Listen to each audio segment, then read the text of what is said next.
सांगली जिल्हा बँकेच्या भरती प्रक्रियेला स्थगिती। सदाभाऊ खोत, गोपीचंद पडळकर यांचा दणका। IBPS TCS कडून होणार प्रक्रिया। सांगली जिल्हा सहकारी मध्यवर्ती बँकेतील नोकर भरतीला स्थगिती दिली आहे।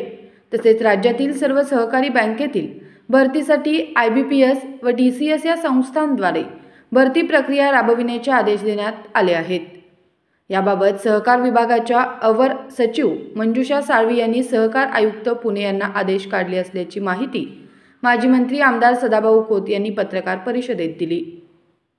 सांगली जिल्हा मध्यवर्ती सहकारी बँकेतील नोकर भरती प्रक्रिया पारदर्शक आणि निपक्षपातीपणे पार पडावी यासाठी IBPS व TCS या राष्ट्रीय स्तरावरील नामांकित संस्थांमार्फत भरती परीक्षा घेण्यात यावी अशी मागणी आमदार सदाभाऊ खोत आणि आमदार गोपीचंद पडळकर यांनी राज्याचे मुख्यमंत्री देवेंद्र फडणवीस यांच्याकडे केली होती। ते म्हणाले, एका लिपिक उमेदवारासाठी 20 ते 25 लाख व शिपाई उमेदवारासाठी 12 ते 15 लाख रुपये दर असल्याची चर्चा सुरू आहे। यापूर्वी सन 2011 मध्ये केलेल्या नोकर भरतीत प्रचंड गैरव्यवहार झाला असून त्याची चौकशी पूर्ण झाली आहे। अशा परिस्थितीत नोकर भरतीत पात्र व योग्य उमेदवार येणे आवश्यक आहे। बँकेच्या संचालकांच्या शिफारसीनुसार होऊ नये ही देखील मागणी त्यांनी केली आहे। आमदार खोत म्हणाले, या बँकेची यापूर्वी भरती प्रक्रियेची चौकशी सुरू असताना नव्या भरतीला प्रक्रिया सहकार मंत्री यांनी परवानगी देऊन त्यांनी ते बेजबाबदार वागले आहेत। या बँकेत नात्या गोत्यातील सगळे असल्याने यांनी वाटप करून हा भ्रष्टाचार केला आहे असा आरोप यांनी त्यावेळी केला। आणखी चौकशी लावणार, एका संचालकांनी 7 कोटी कर्ज काढलं, ते थकीत गेलं, सेटलमेंट केली, दुसरी कंपनी काढली, त्यावर कर्ज काढलं आणि आधीच्या कंपनीचे कर्ज भरले। अशा सर्व कागदपत्रे आम्ही गोळा केली आहेत। याबाबत देखील लवकरच चौकशा लावून कारवाई करणार आहे अशी मागणी त्यांनी यावेळी केली। दोषी संचालकांवर गुन्हे दाखल करण्यात यावेत। शेतकऱ्यांकडे थकीत राहिल्यास बोजा चढवला जातो, तसा संचालकांच्या घरादारावर बोजा चढवावा व या दोषींना पुन्हा कधीही निवडणुका लढता येणार नाहीत असे अपात्र ठरवावे। बोगस संस्था काढून 400 जणांनी बोगस कर्ज उचलले आहेत। कागदावरील संस्थांनी मतदानासाठी नोंद करण्यात आल्या आहेत, त्या अपात्र करून निवडणुका होऊ द्या, तसेच यांच्यावर गुन्हे दाखल व्हावेत अशी मागणीही सदाभाऊ खोत यांनी केली।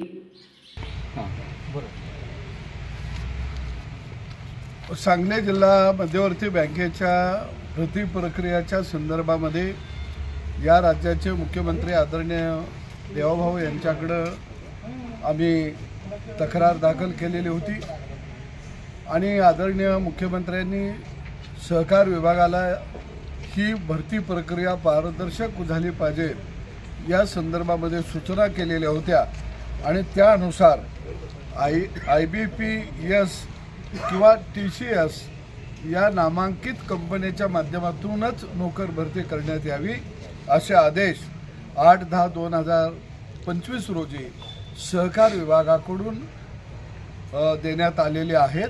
मी राज्याचे मुख्यमंत्री आदरणीय देवाभाऊ, या जिल्ह्याचे पालकमंत्री आदरणीय चंद्रकांत दादा पाटील यांचं या जिल्ह्यातल्या शेतकऱ्याच्या वतीने अभिनंदन करतो। खऱ्या अर्थानं हा लढा माझे सहकारी मित्र आदरणीय आमदार गोपीचंदजी पडळकर आणि आमचे सगळे पृथ्वीराज भैया वगैरे आम्ही सगळ्या सहकार्यांनी उभा केलेला होता आणि त्याला निश्चितपणाने यश आलं। पूर्वी जी काही नोकर भरती झाली त्याच्यामध्ये मोठ्या प्रमाणामध्ये भ्रष्टाचार झालेला होता। अनेक लोकांना वशिल्यानं त्या ठिकाणी भरलं गेलेलं होतं, आर्थिक देवाणघेवाण झालेली होती। यावेळी सुद्धा 559 जागा या ठिकाणी भरल्या जाणार होत्या आणि यामध्ये सुद्धा मोठा घोटाळा होण्याची शक्यता होती। ती बाब आम्ही राज्याच्या मुख्यमंत्र्यांच्या निदर्शनाला आणून दिली आणि आदरणीय मुख्यमंत्र्यांनी योग्य तो निर्णय किंवा निर्देश दिले, त्याचं आम्ही स्वागत करतो। सरकार मंत्र्यांची भूमिका काय राहिली याबाबत? सरकार मंत्र्यांनी हे बघितलं नाही का बँकेचं? खरं बघितलं तर या बँकेची 88 खाली चौकशी सुरू आहे। नोकर भरती पूर्वी जी केली त्या कंपनीचे सगळे संचालक तुरुंगात गेलेले आहेत। अशा काळ्या यादीतल्या कंपनीला नोकर भरती करण्याचं टेंडर पूर्वीच्या संचालक मंडळानं दिलेलं होतं। या बँकेच्या व्यवहारामध्ये प्रचंड प्रमाणामध्ये अनियमितता झालेली आहे। या बँकेच्या कर्मचाऱ्यांनी शासनाचं आलेलं अनुदान 5 कोटीपेक्षा जास्त लाटलेलं आहे म्हणजे सगळ्यांनीच हात खऱ्या अर्थाने या बँकेमध्ये फूल घेतलेले आहेत आणि अशी चौकशी सुरू असताना सहकार मंत्र्यांनी त्यांच्यावर कारवाई करायच्या ऐवजी त्यांना बक्षीस देऊन टाकलं की 559 जागा भरा आणि काय मर्यादा मिळवायचा तो मिळवा.